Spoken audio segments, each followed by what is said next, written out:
Aikari a ituura ria Gikuni Kabete kaunti ya Kiambu marokeirwo ni ndeto cia kumakania kuria Mundurume umwe akorirwo orageirwo nyumba-ini ya Muiritu uria marekwo marari ndugu ya kiwendo.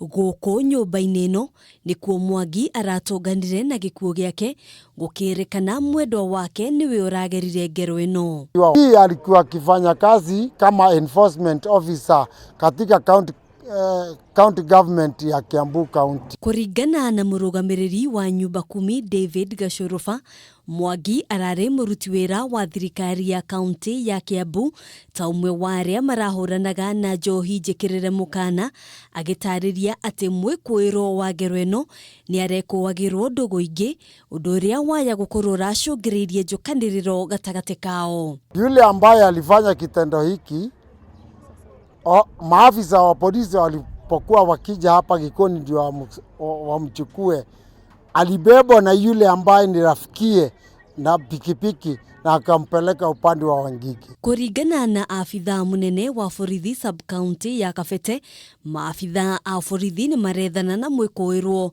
uria guithara thutha wa ndeto ino kumbuka. Tuko na mshukiwa ambaye tunatafuta na tunaomba pia members of public wakiwa na information yoyote watupatie so that we are able to bring the culprit to custody na tuweze kuchukulia hatua za kisheria. Mwere wa Mwangi riu ni woirwo ni maabithaa a borithi na gutwarwo nyumba-ini ya kuiga miri ya thogoto guku uthuthuria ugithiaga na mbere.